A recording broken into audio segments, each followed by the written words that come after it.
Welcome to Integrative Family Medicine of Asheville's community event series. As Western North Carolina's first direct primary care medical practice, our mission is to provide accessible and high quality healthcare that supports both individual and community wellness. In the wake of Hurricane Helene, we especially want to be able to offer back to our community as much support for individual and collective health and well-being as possible.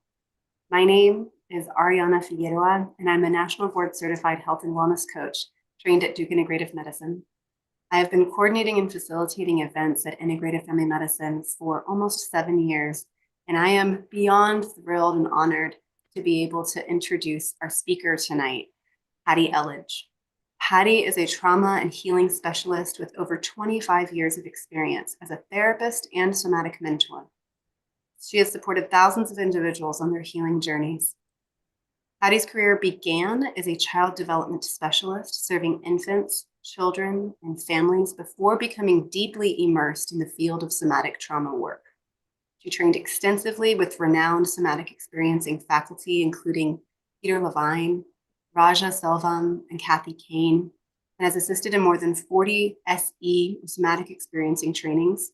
She has also served as faculty for Dr. Diane Poole Heller's pioneering attachment training program, DARE, for 9 years before launching her own 3-month online somatic mentoring program in 2020.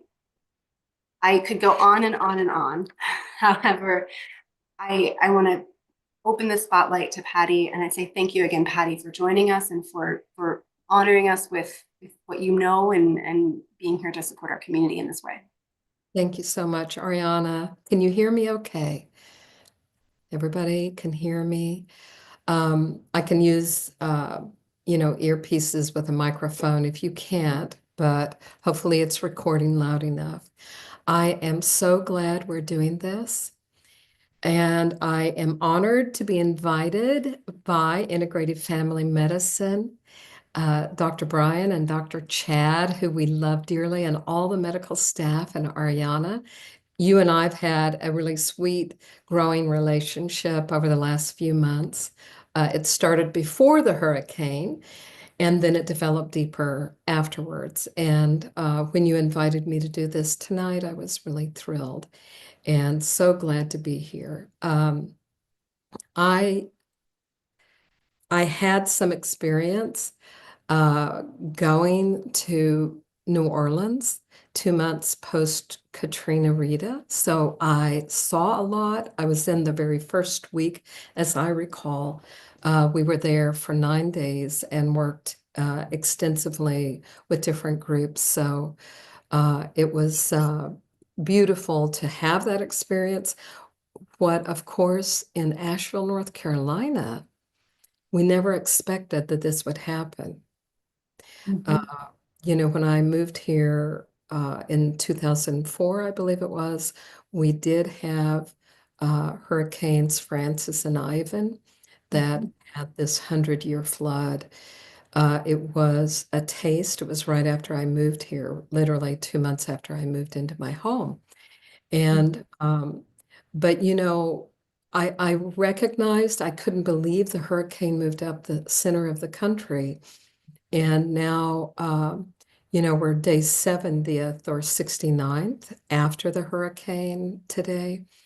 And we're here to make sense of our body responses, what's happening collectively in terms of states of trauma as well as states of emotion that we're all going through simultaneously together. And it is so large, it's so massive, it involves so much square mileage as well as so many people. And the losses have been devastating Mhm. and heartbreaking. And I'm now at the point, Ariana, that I'm not crying every time I get in the car and drive somewhere. But for a while there, I was crying every time I got in the car and drove by yet another area. So I think we all have experienced that, right? Yeah, I think there's a geography of grief right now Yeah. that offers continual surprises. You go to a new area, and even if you're not crying. I don't know about your experience, but for me as well, I don't notice crying as much. But the tensing in the body, the steeling myself for going into an area again, and even the awareness that I'm now familiarized, almost naturalized into the Mm-hmm. traumatic Mm-hmm. geography Mm-hmm. and the discomfort with that is, I think, its own Like a peculiarity. familiarity now. Yeah, yeah. Because I couldn't believe I tried to go into the Biltmore once it opened several times and I kept driving by the entrance because the entrance was different. It didn't look like the Biltmore at all. I'd drive right by it. Then I would turn around, I'd go in and I'd cry.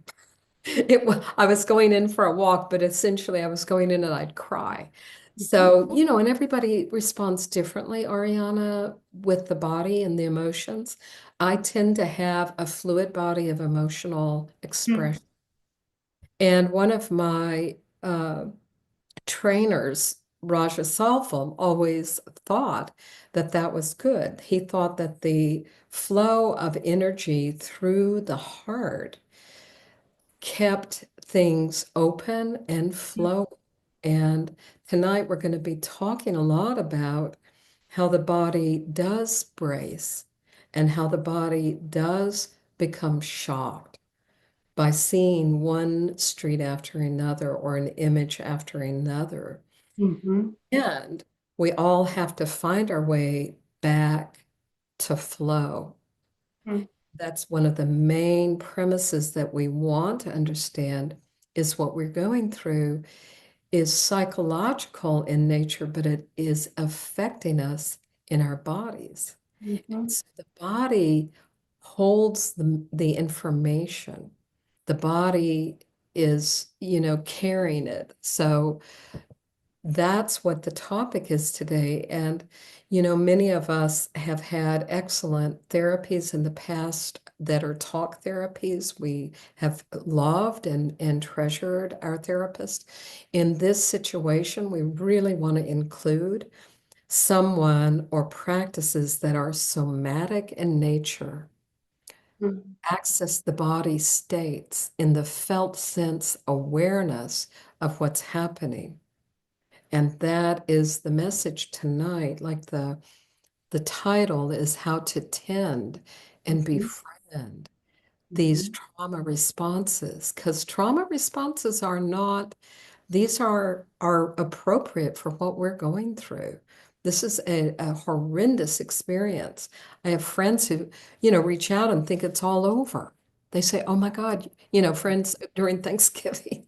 I said, mhm. "No, I'm going to show you another video." And I would send them a video that'd say, "I had no idea that And this is ongoing." mhm. I have patients who, in my own experience as well, talk about traveling for the holidays and being with family who aren't from this region and the difficulties of interacting with folks who didn't go through this shared experience, Yeah. where there's an expectation, oh, you're over it now, like we're fine. And Mhm. this continued Yeah. nuanced challenge or challenging situation that we're those of us who were here during the storm and have been here in the aftermath are still navigating.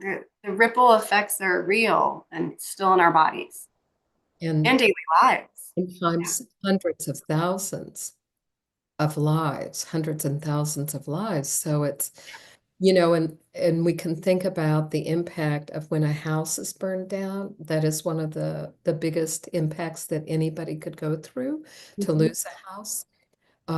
And we have a regard for it. I think people understand that. What mhm, they don't understand is something like what we've been going through. And there is a sacredness, I think, in the field at large of being here in Asheville together.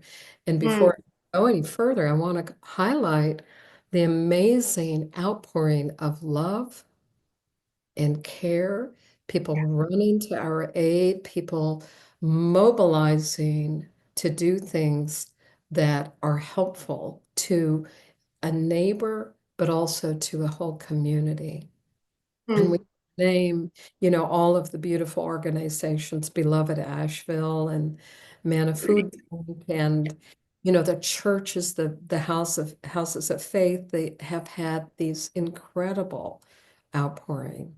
So as I say that, I want to invite our participants right now, and whether you're watching this recorded or whether you're here live, just for a moment, let's just pause and feel something that registered really well with us this last week.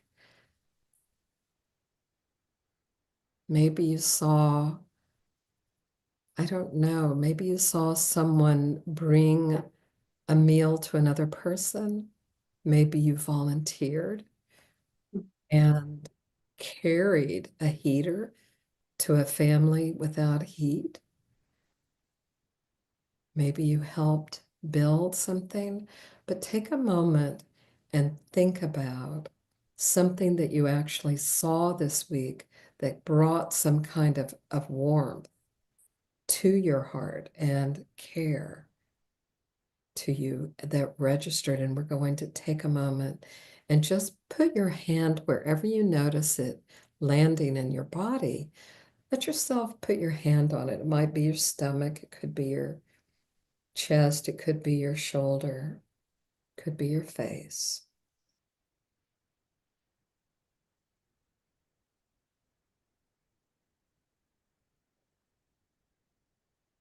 I have my image now, and I'm going to sink into my image and let myself feel that.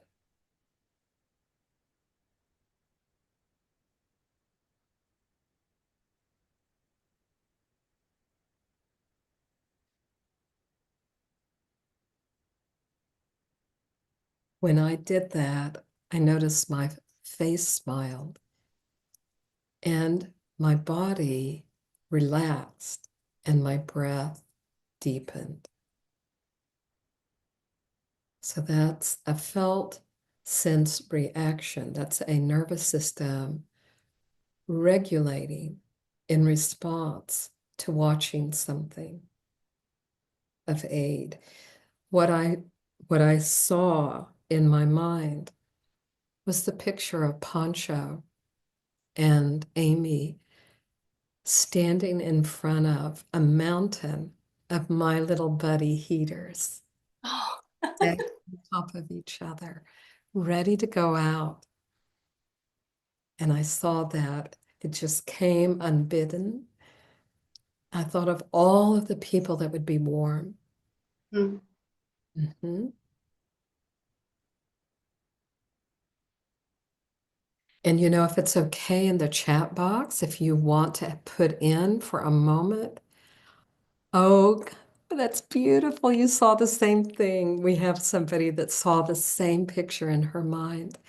Um, put in the chat box for a moment what you saw, what image came to you, just so we are collectively beginning to feel one another and beginning to be held in the same space of belonging and protection right now. Is it okay to share what I was imagining? Yeah, please share, Yeah. Ariane. So every morning I drive my son to school in Swannanoa, which, as we know, is a very hard hit area. And on the corner of US 70 and the road that connects to 40, every morning, even in 17 degrees, there's a man who stands on the corner of a gas station with a white cowboy hat. And he waves the cowboy hat and he makes eye contact with everybody who drives by and he smiles and he waves at them. And he doesn't have any sign. It's just during the storm, since the storm.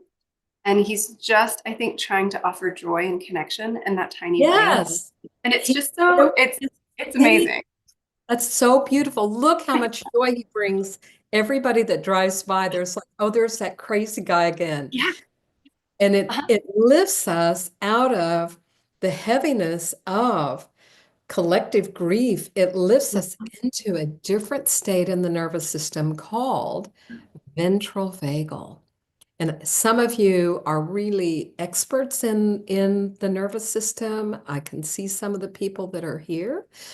Some of you probably Touch. read. Don't touch. Whoops.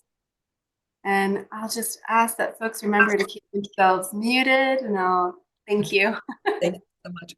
But when you said that, Ariana, about the guy with the white hat, lifting it off, that lifts what we call the vagus brake, the vagal brake that keeps us in shutdown and overwhelm. And it makes us laugh. He's probably doing more for us than, so many other people. I mean, help comes in a million different ways, right? It does. It's amazing when I'm stuck at the red light to see cars drive by and see people do a double take and then drive away with a smile. It's Yeah, the it's really sweet. ventral vagal, we get more tone, vagus tone. Ariana, what else do you see in the chat line? You can just read So I it. see, yeah, absolutely. I see pictures of people delivering RVs and heaters, Yeah. being welcomed home by a husband after getting back from work, attending a Red Cross South Central Southeast Kansas holiday party, and see all the volunteers in the room. Oh my God, just feel that. All the Yeah. volunteers of Red Cross. Mhm. Tell me what else. Following the progress of a family in Barnardsville that this person volunteered with out on their land, and all the people who keep showing up continuously to help them. Beautiful. Really And, feeling that in my heart as you read that. Yeah. and Rotary Club discussing what recovery efforts they wanted to support with available grant funds. Hmm. If anybody else wants to put anything in the chat, now's probably a good moment to do it. Beautiful. And I'm going to say one more thing that a friend of mine goes to Gross Presbyterian Church up on Merriman, and they raised something like, I think it was $100,000. And all of it, all of that money was going to go to pay rent and mortgage because people Oh, were ready to be evicted because the third month was coming. And they cut checks like over the Thanksgiving couple of days. They cut wow. huge number of checks, keeping people in their homes on their land.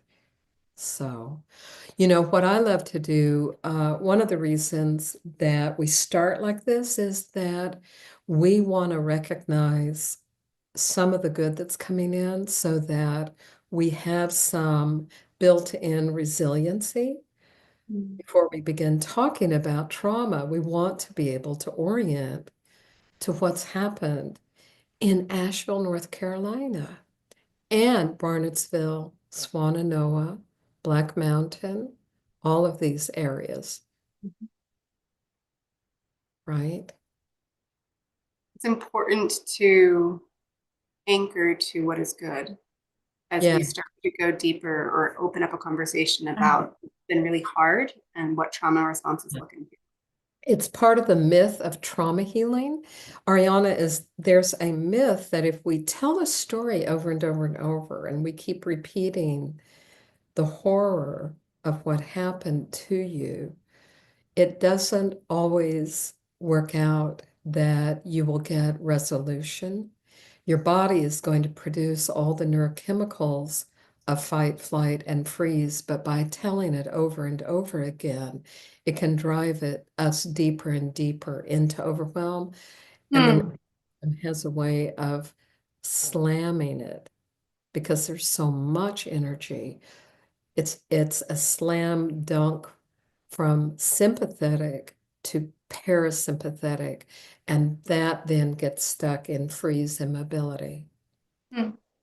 So that's one of the theories that I want to share with everyone is Peter Levine, who I am so thrilled to say that I studied with directly and helped coordinate uh, programs he put on in New Mexico when I lived there. But Peter clearly got a deep understanding of the neurobiology of trauma and the neurobiology of healing. So we're talking about the way we're hardwired, Ariana, is we're hardwired for shock, we're hardwired for freeze and mobility under certain circumstances. That's why we're normalizing it. We're tending and befriending. We're hardwired for freeze, but we're also hardwired for fight and flight. So all of that is the magical mystery tour of the body.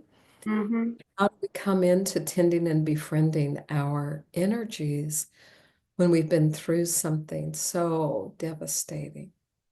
We do it by starting with some of the things that are being lifting that break. We Mm-hmm. do, you know what I just did? And I Yeah. stayed with it.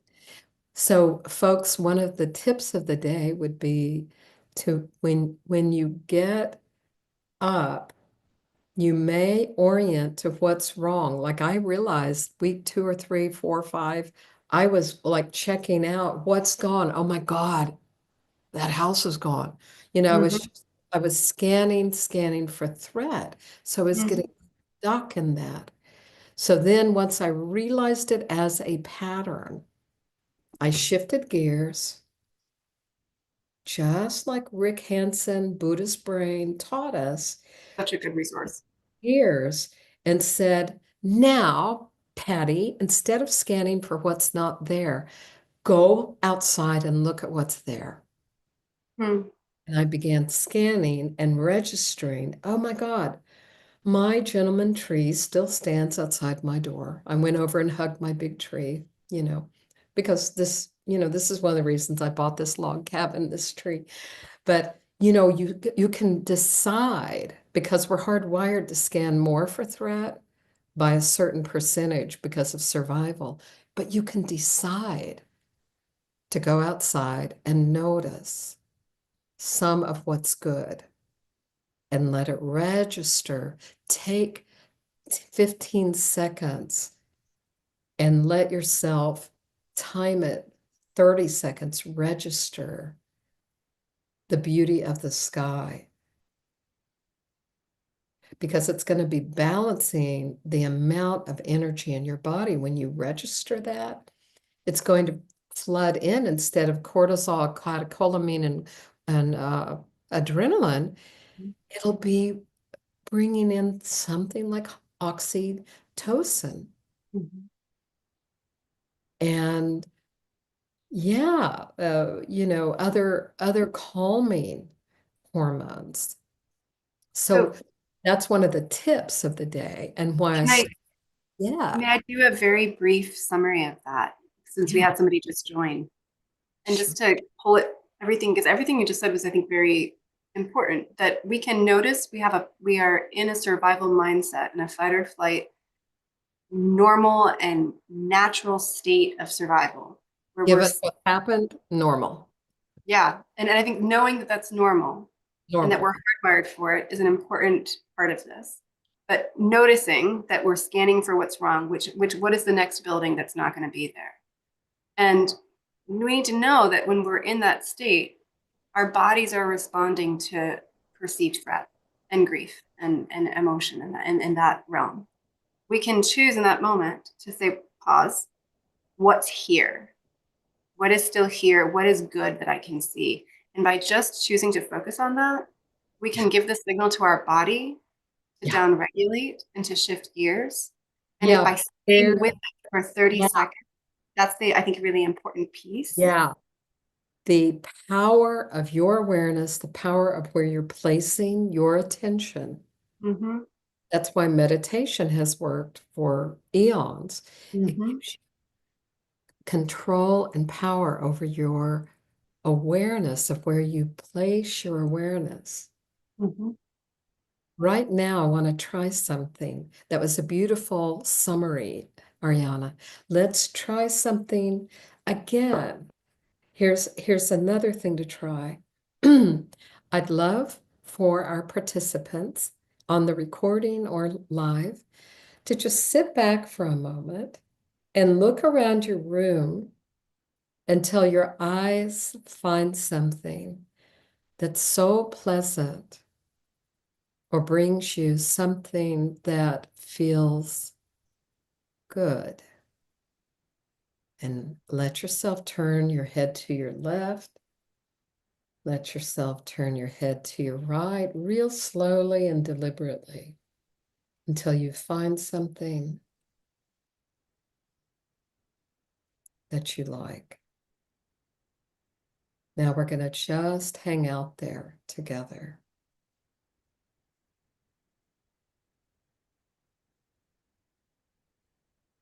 Feel your body. Notice what happens as you watch that one single thing.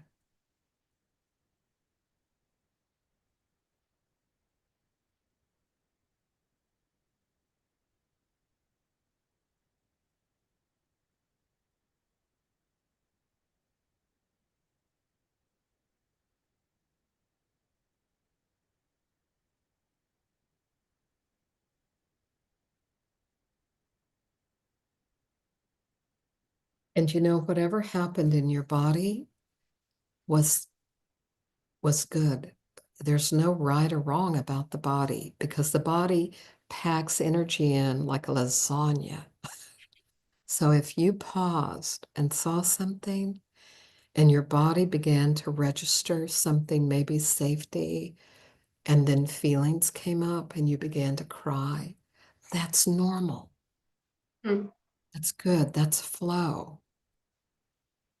You've said flow several times. Can you, for someone who doesn't have a context for somatic experiencing or the world you're steeped in, can you Yeah. define what you mean by flow? Mhm. What happens in this kind of trauma is we have so much packed in of horror, what we have taken in from our eyes, horror and loss. And we may have been injured. We may have lost a loved one. We may have lost a pet. So our bodies have now layers of that information in it. When we pause and look at something in the room, and we're going to do it again, we're going to do it really slowly. When you pause and look at something, your body is registering safety, whether you know it or not. Your Mhm. mind might be clipping fast, but that's the power of meditation. I know Ariana and, Dr. Brian and Dr. Chad will, they promote doing Mhm. mindfulness practices, even You do. 5 minutes a Mhm. day. But when we look at something and keep our awareness on it, it registers safety because we're actually looking at one thing that's not moving. Hmm. So the body will respond in that lasagna layering of all of that information. And the first thing out may be tears, and that would be a flow state. It may be anger. That would be a flow state. We're going from the lockdown of freeze, immobility, into opening bit by bit and letting Hmm. things flow through our bodies. You also directed us to move slowly, and it's slow movement in addition to choosing a focal point that's still an additional aid to helping our nervous system slow down. Yes, because our mind moves very fast. And honestly, with every thought, there is a corresponding hormone released, muscle tightening, muscle releasing. When our minds are thinking, our bodies are in concert. Many Mm-hmm. people don't recognize that. We haven't been taught that in schools. I believe we should be teaching this kind of thing. It's very easy. I worked with children for a long time. It's easy to teach children how to trust their body, how to Mm-hmm. play and behave that way. What we as a culture, we learn how to lock it down, push that emotion down and look professional. Yep. And Mhm. yeah, and I'm here to be the opposite of that. I'm here to let you play around with the idea that if you slowly orient to your body, you'll get some information about it. And connecting that back to, our collective and individual recovery or growing forward through the aftermath of Hurricane Helene. Yeah. I know you had mentioned maybe wanting to have a presentation that you would share that would just give us some visual Mhm. uh, images. Would you still like to share that? Yeah, I'd love to share that now. And I'll do my best, folks. Here we We go. we practiced this earlier, and it happened immediately. In our practice, there was a delay. Now, can everybody see that? All right. Looks like it's good. Okay. All right. Appalachia is strong, and the title is Tending and Befriending Our Trauma Responses, Making Sense of Why You Feel the Way You Do. And the first thing, like we've been focusing on, is that we have been through a tremendous life-threatening storm and a shared sorrow and huge amount of losses.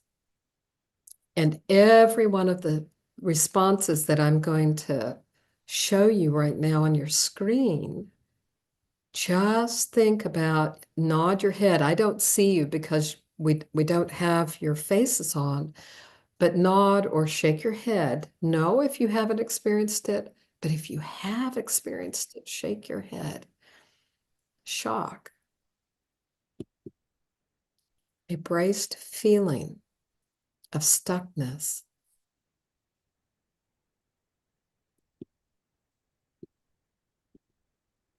hypervigilance, and stuck in looking. I'm going to try to minimize my screen since I can't really see my screen. Okay. Waves of exhaustion, that certainly is applicable to what we've been going through, where we get mobilized to help and then we get hit by a wave of exhaustion. A spacey and dazed sense in the mind called disaster brain. That is a clear indication of going into freeze, being stuck in freeze. Has some quality of dissociation, disbelief. It's too much. So all of these, frankly, are normal. We don't want them to continue. Part of our work as somatic experiencing practitioners has always been how to lift and shift these kinds of states so they don't become a permanent trait, as if that's the way you are. No, this is a neurobiological short-term response that we want to be able to flow and move away, move out of. Anger and irritability is part of the fight response. Numbness and shutdown is part of that dorsal heavy, heavy break. And we definitely know what that feels like. I think a lot of people have had that. Collapse is that state after you've worked hard, kind of going, and all of a sudden you just feel your whole body wanting to do that. That's a normal, natural part of the nervous system, that collapse. The hard part is if we get stuck in any one of these, we want to be able to get help moving out of them. And Terry can't stop crying. All of those are absolutely normal. Some of us have witnessed unheard of, frightening things. And we want to actually, because of the impact of that amount of rain and landslide and flooding, things that when you drive down River Arts or Swannanoa and you see jumbles of huge mountains of refuge and debris mixed in with trees and cars and trucks crumpled up. They're things your mind can't make sense of. And then you register, my God, that was nature, who I love. Maybe you're an outdoor aficionado that you love. Maybe that's one of the reasons you live in Asheville is outdoors. So we have to at times reestablish our trust in nature herself, in earth, in water, and wind. And last week I was able to finally get into Biltmore and not cry. But I Mm. like to walk in Biltmore, and that's frequently during the week. After I work, I'll go over and walk, or before I start work. But I stood at that river. I stood at the French Broad, and a lot of the trees were gone that I would normally go and sit with, but I just made peace with her. I made peace. There are a number of offerings in our town right now of gatherings where we go and make peace with the river. There are, I've seen a lot of offerings, and that's something that we really want to be able to do eventually, is make peace with the earth. If you lost a whole side of mountain that you've always looked at, and now geographically, geologically, it doesn't look the same. You want to have a way to move into and through grieving, but also going and maybe having a ceremony at the side of that when you're ready with friends. Light a candle, carry some kind of goodness and goodwill to make peace with it. This is a very simplified diagram of the nervous system. This is the autonomic nervous system. We see here on the left side of the screen the sympathetic, and those are cortisol, catecholamine, adrenaline that move us to do things. Sympathetic's not bad. It actually allows us to move and play basketball and run around and dance and have fun shenanigans with the kids. But we have sympathetic. And then the parasympathetic is when those are the calming neurochemicals that calm. But in trauma, we get, if you look at the little orange dotted line across the middle, that would be the window of tolerance or the window of well-being. We see that calm and settled, where we just feel like we are snugged up with a loved one on the couch. We're watching a program, we've had a bite of dinner, we're feeling calm and settled. And trauma can take that away from us into too much parasympathetic, where we get that vagal break in shutdown numbness you see at the bottom of the screen. And that's when we feel checked out, Can I ask a feel like question? we feel checked out, we have no joy, we have no interest, we've lost interest in normal, ordinary things. And our tummies stop digesting. And we actually are offline of higher brain functioning. So let me go ahead, Ariana, and then you can ask that question. But we have that shutdown, and then states of trauma. Also, you don't feel calm when you're in that kind of shutdown. All of the adrenaline of sympathetic, adrenaline and cortisol, life hormones, life-saving survival hormones are packed underneath that. So believe me, even though the person has a face that looks like a mask, they're just in shock, there's a lot of disruption inside the body. And trauma, also, you kind of uh, ping pong from shutdown to too much activation. And we can get that amygdala stuck on. And that's kind of one of the main themes I wanted to talk about tonight was how to notice that you're only scanning for threat, your amygdala's on, you feel like your eyeballs are stuck, or you see yourself in the mirror, your eyes don't look normal. You may have your amygdala stuck on. Again, that's normal. But we don't want to stay there because the amygdala has it's an in the brain organ, and it is structurally near areas of the brain that make meaning out of things. And it will recruit, if you're stuck on an amygdala life threat state, it will recruit meaning making and pattern making where you are actually making up stories about the world that are not actually true. But you're suddenly seeing your child as a threat, or your partner as a threat, or your boss as a threat, and your boss might be a threat. I'm not saying he isn't, but I'm saying that if we get stuck on, we need to get help right away because we don't want to be going ping-ponging from amygdala on to flat shut down dorsal state back and forth. And I want to say something since this is integrative medicine. When we're in this state, it plays havoc with our bodies and the medical consequences are not good. So we're talking about when we get stuck in this state, we may have a whole flaring of arthritis, body pain.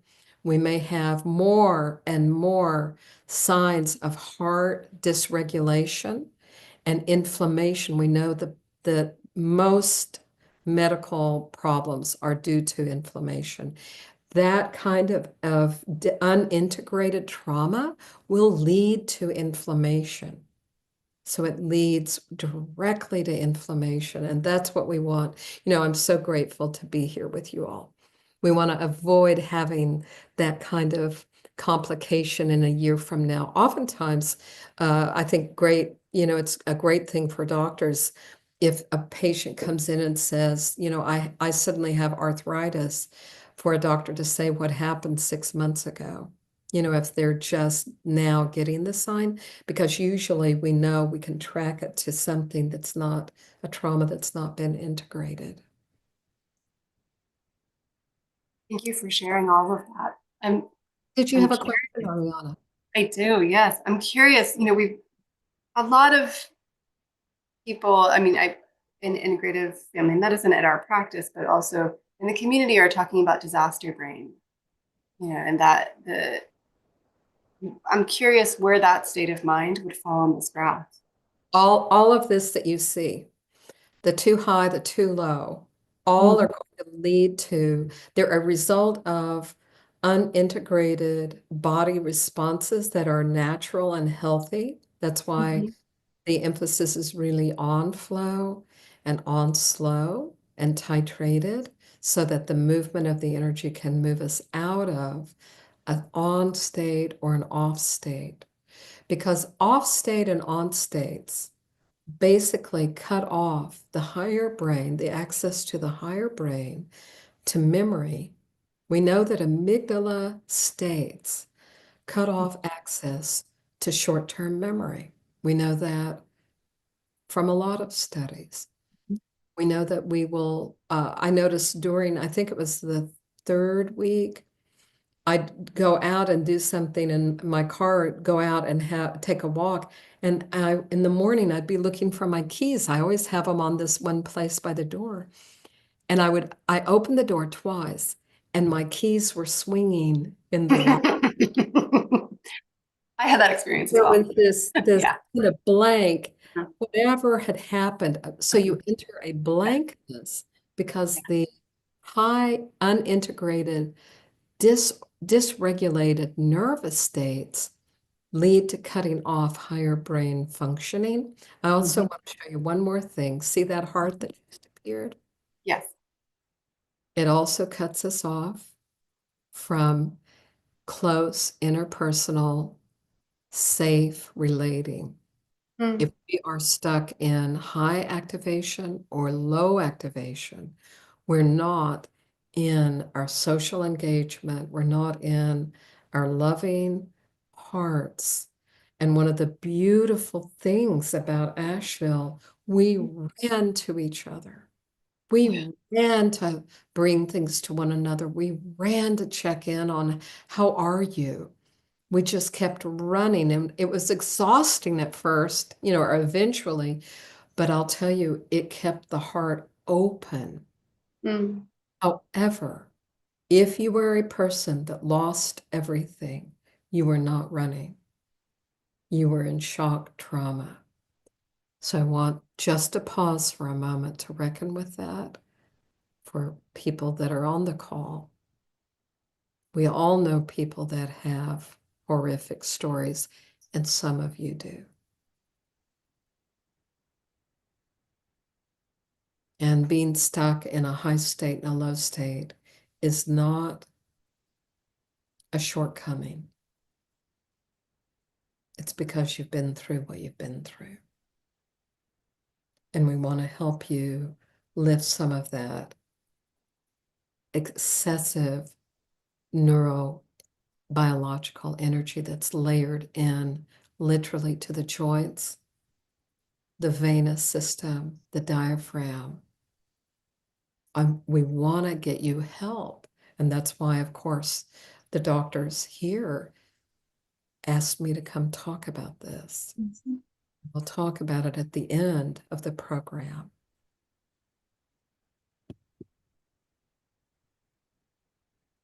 But the idea of how, if we are stuck in one of these, and you probably saw where you're stuck on that graph, you say, yeah, I tend to go there.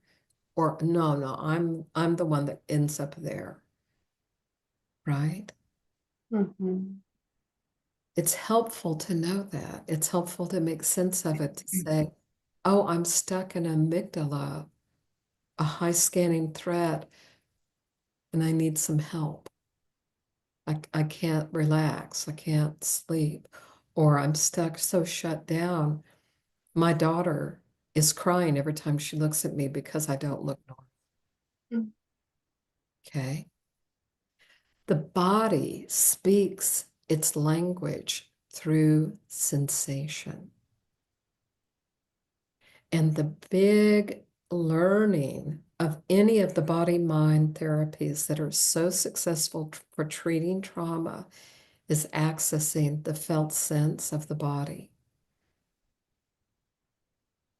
So you may notice right now, after talking about it, I'm scanning my body and I notice my haunches are tight. So I'm going to just feel it's right below my hips.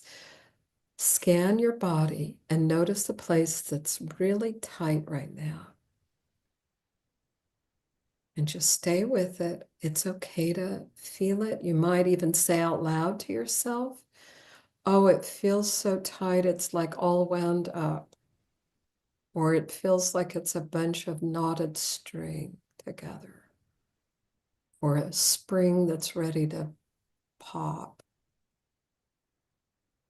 Whatever you feel in your body, just go into it. And now I'm going to have you pendulate and switch awareness to what you first saw on the call today. That scene of what brought you joy or something good. Just switch your awareness to that scene right now.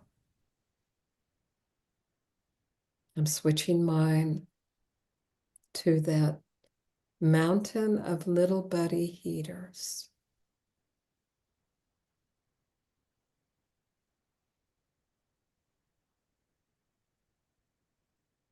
Now, when I did that, I got energy in my feet. That's weird, right? That's how it works, though. Now I'm going to go back to the tight area. So we're going to pendulate back to the tightness.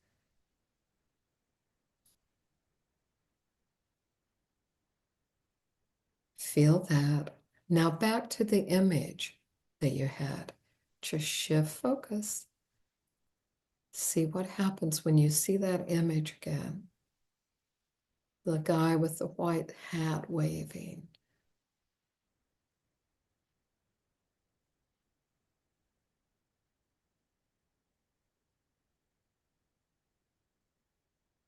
The people with giving the keys for the RV to a family.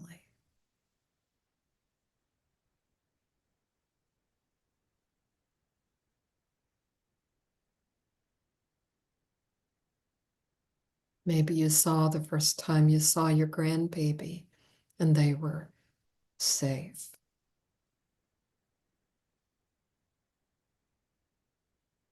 Letting yourself feel that. And now go back again to the tight place in your body. What's it like? This is our third time to check out that little part of your body. Stay with that same part if you can. Try not to wander your attention around. It's a learned skill. It's okay if you don't know how to do that. But if you can, just gentle focus and curiosity about that part of your body. And then this is the final round, coming back into the room, using your head and neck to turn to your left and look, turn to your right, go slow, be mindful and deliberate about looking and, in fact, seeing that you're here together.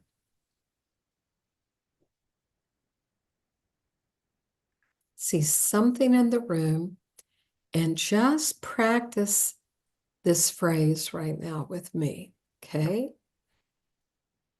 I'm going to ask you to say a phrase. I made it. I'm alive. And just say that out loud to yourself. I made it. I'm alive.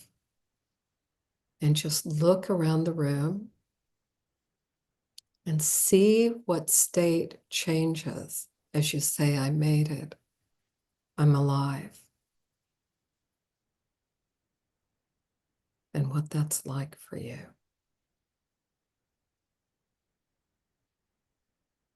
Because you're on the call, you have made it. Some of you will not have registered that yet because of the devastation of this storm. This will be news to a part of you.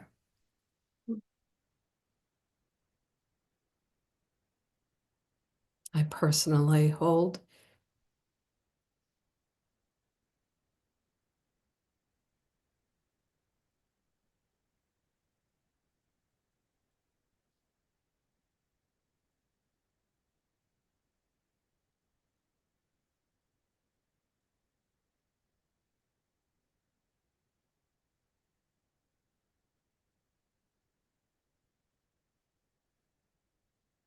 so many stories and have helped so many people come into being aware that they're alive because there's a part of them so out there, literally out of their body, that it's the first time they're registering. Mm. And just taking a moment to feel me, the power of my tears, the power and the witness that is required, and the witness that you're having with yourself. It's a very powerful moment to feel that, to take it in.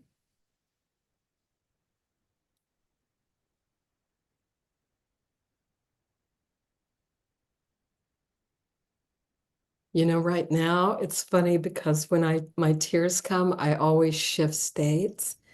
I have this really great burning heat, like I'm in a sauna.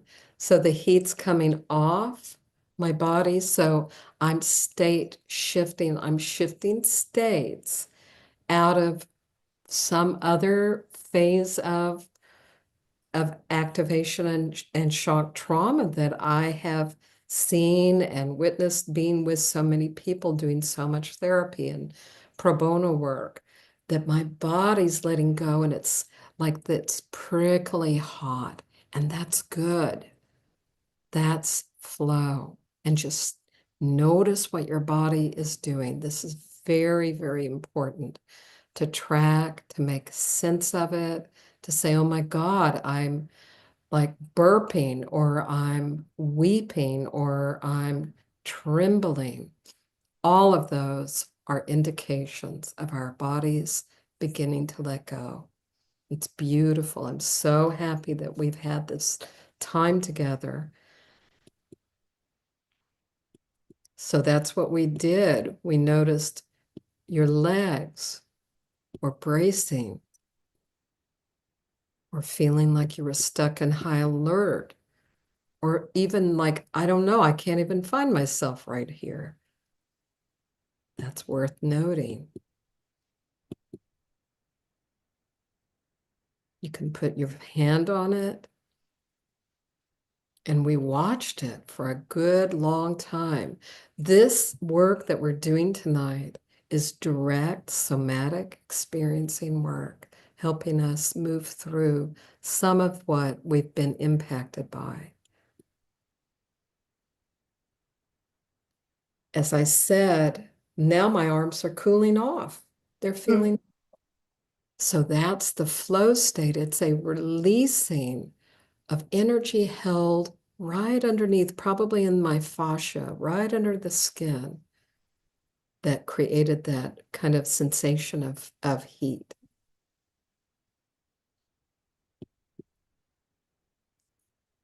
This page is something that you could try. I like if you ask a friend, say, would you be able to hear me for 3 minutes, and literally put the timer on your phone and say, I only need 3 minutes, or would you hold me for 3 minutes? Or would you just join me? I feel so angry and I just need to let myself be angry for 3 minutes. And then when the timer goes off, it's over. And that protects and creates a container for your loved one not to be overloaded and for you not to go into it too deeply. It's really good to create containers at times for this kind of work. And after you share, you can get a hug, walk around the room. And being with our children, Ariana, do we end exactly at 7? That was our plan. Okay, I can feel that it would be ideal to have a little bit more time, and we might be able to stretch it a few minutes, but we'll need to end just to respect everybody's time, probably no later than 7:05. 7:05. Um, Okay. in All the right. last, 8 This is, minutes or so. yeah, Yeah. this is kind of at the end. Mm-hmm. Um, for parents, you often wonder, what do you do in this kind of circumstance? And we always say, oh, children aren't impacted. Well, they are. They Yeah. are. And then we say, oh, they're acting like everything's okay. One of the tips I have is children will talk more if you're driving and they're in the back seat. Mm-hmm. Say, how are you doing? And they'll start talking about it. And Mm-hmm. these are school age kids, The older they get, the more it's more likely that they'll talk if they're in the back seat. And you just kind of be quiet. And the thing that I tell most parents is just say, I hear you. And I'm so glad you're sharing. You Mm-hmm. don't fix it and you don't add anything to it. Or, you don't make up a story or say, when we get home, we're going to do this. You just witness, and that's powerful. But for a younger child, help them name the feeling and normalize it and say, yeah, your tummy hurts. That makes sense. And then have them touch their body. And then I often say right away, I'm right here with you as you feel your tummy ache. And they might be kicking their legs, they might be crying. That's their flow. Children flow so quickly. And it can be that arc of completion that they need, like their tummy hurts. And then they're kicking their legs. Well, the energy is moving out of their tummy into the flight reaction. Mm. The kicking of the legs is their flight. They may get up and run around. I have so much more. I mean, I could talk like 3 or 4 days on this topic.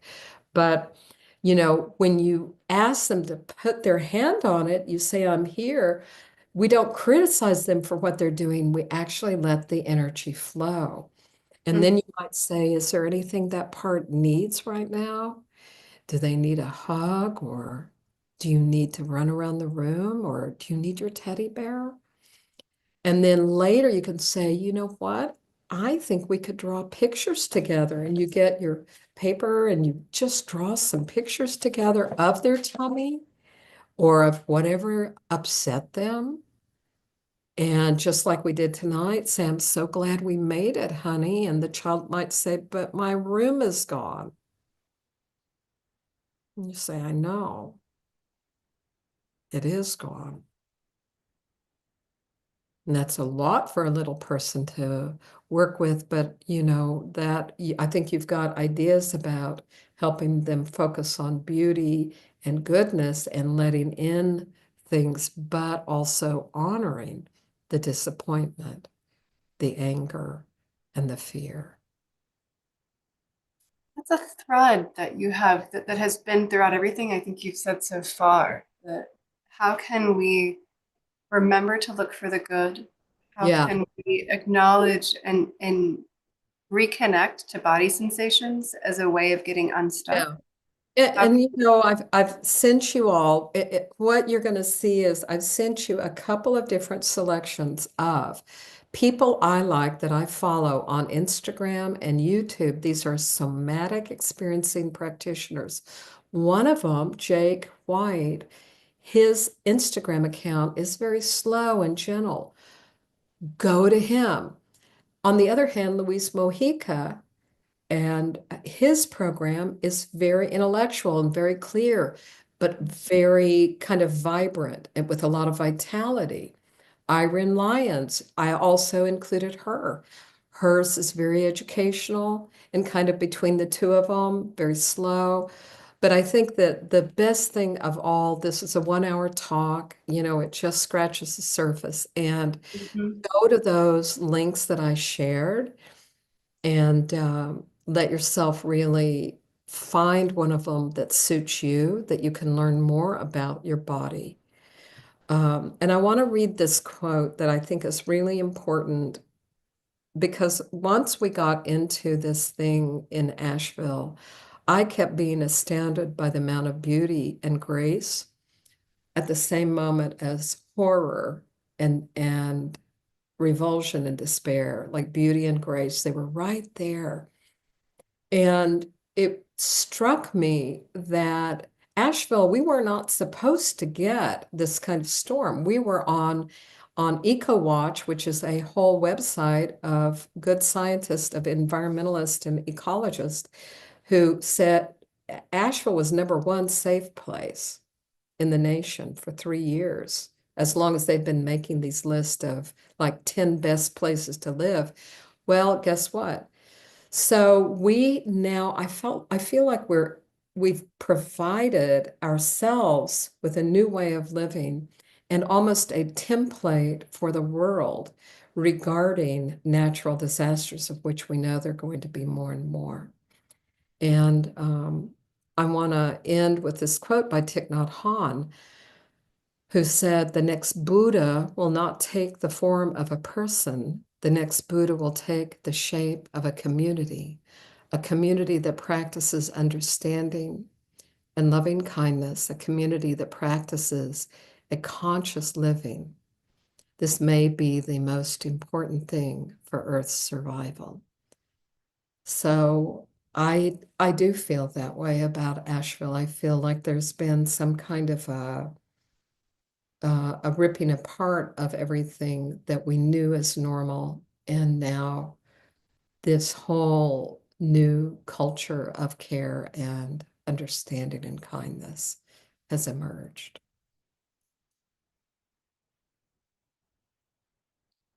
Patty, is it okay if, as we, and thank you so much for sharing that quote Yeah. and for the whole breadth of this talk.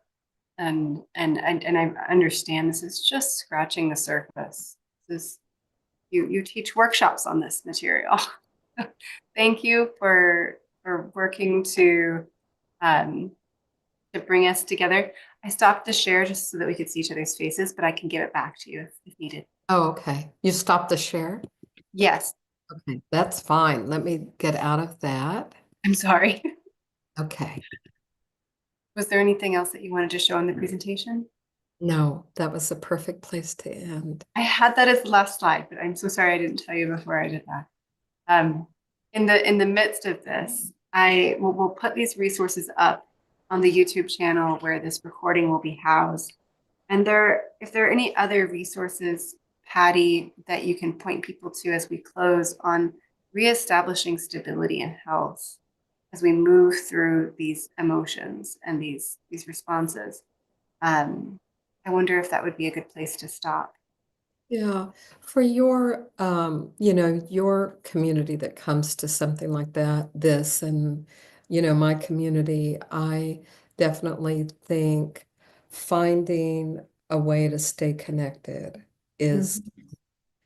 and that could be in your neighborhood. You could create a potluck evening or a game night, but I think through the winter especially, staying Mm, connected will be key. And when you're in high states of dysregulation, it's really hard to feel like you fit in.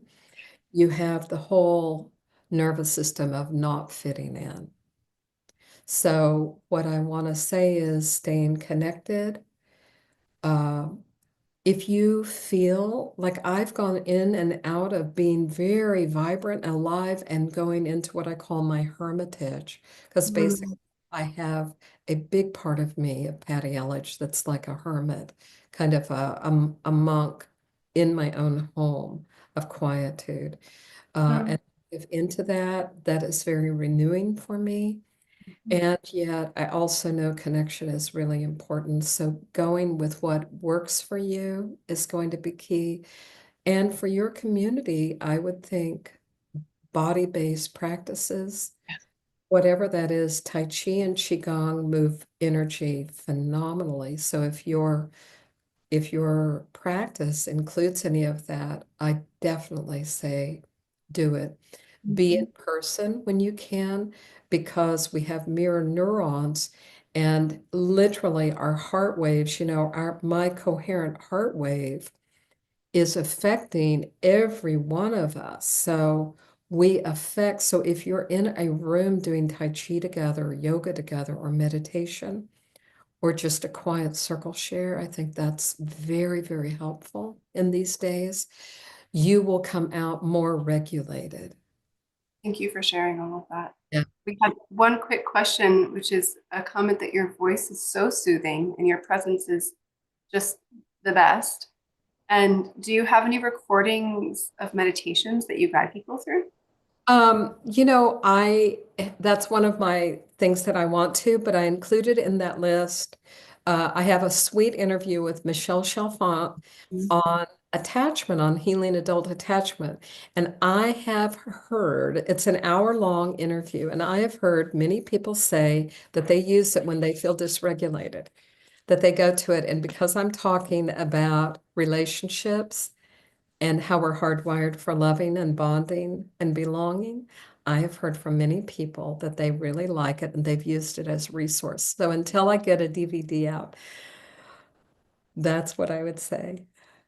I will just mention that that's number 5 on the resources to save. So if you just real quick want to save that post that I put in the chat, or later go to our YouTube channel, which I put the link for in here as well, you'll be able to get to that podcast interview, and I can personally attest to its calming impact. Patti, thank you so much for your time, for sharing everything you know that could fit in an hour, and for offering this to our community. Yeah, Thank I'm you. so grateful for you all to do that. Yeah, thank you. All right. I hope that you have a lovely night, everybody. And thank you again. Yeah, thank you for coming, you all. Bye-bye.